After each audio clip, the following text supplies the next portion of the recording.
Hello, I'm Mariana Danilovich with Ultra Live TV, and we're here at Digital Hollywood Spring with Terry Bienenstock, who was with Comcast for a couple of years and has left all that to become an investor and entrepreneur. How you doing?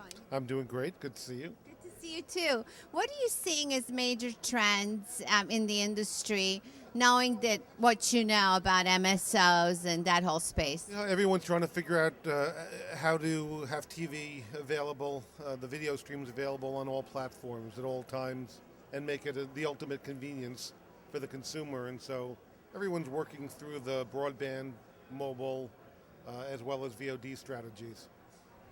What do you think is something that's really exceptional during this conference that you've seen that's kind of a breakthrough for you? I just got here before the last panel, so I haven't seen much. My panel this afternoon. I think a few things are going to be very interesting to see how they work out. I think Hulu starting to charge is going to be interesting. The problem with the internet's always been everything's been assumed to be free. And to see if you could take a free model and make it into a paying model. If that works, that opens up the doors for a lot of folks to drive content to broadband, even away from the traditional cable or satellite model, because you can monetize it. So Hulu is going to go head to head with Netflix? They do it by episode. I think they'll be more like a subscription service for shows, not for compilations, not for, Netflix is more into movies and compilations as opposed to individual shows and, old shows. And how do you think Comcast is going to fare out in all this? Well, Comcast, when NBC closes, will own part of Hulu. I think Comcast is going to do fine. There's still no substitute for the company that has the pipe into the home, and since Comcast has a third of the homes in the United States, or 25% of the homes in the United States, and in most of the major cities, they have a fabulous asset which to leverage the content that they'll be getting through NBC through their pipes. So once they had the pipes, and you were with them for many, many years as the general counsel and in all the senior management meetings, and the pipes were really, the major ownership for the company for decades.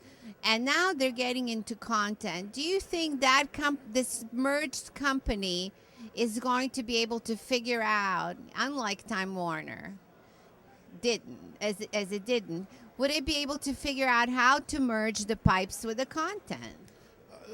They're very smart people, number one, and I'm sure the NBC people, the ones I know, are very smart folks.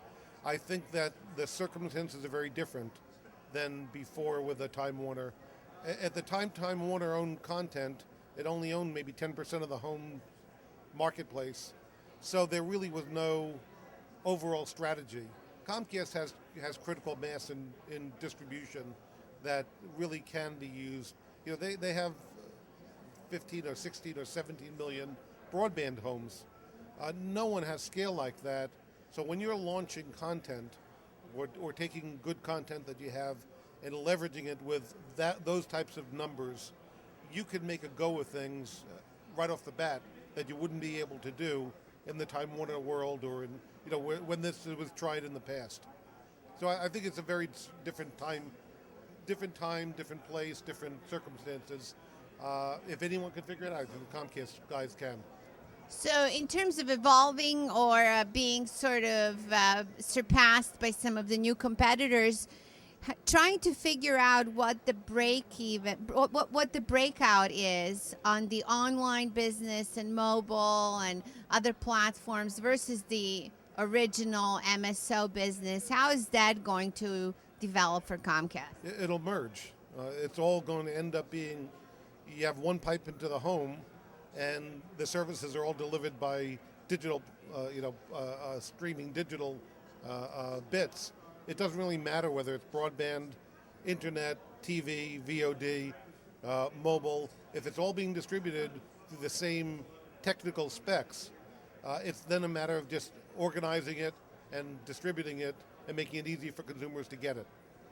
And creating interesting content. Content is still king. Always has been, always will be. Content drives everything else. And that's the best thing you can hear from a former Comcast executive.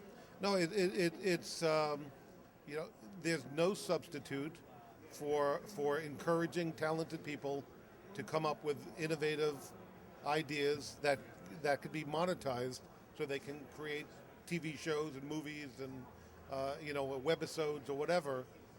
That's the problem with the web. If you can't make money doing it, you can't encourage people to do it. If it's all free, you can't encourage people to do it.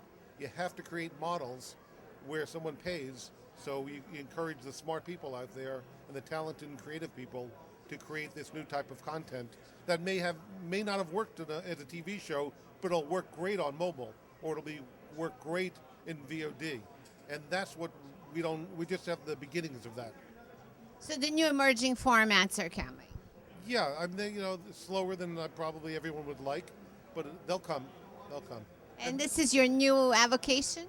Well, I try to get involved in content creation, but again, monetization's everything. So until there's stability on the platforms and everyone knows how things will be distributed, it's very hard to figure out then how to advertise or to charge for it.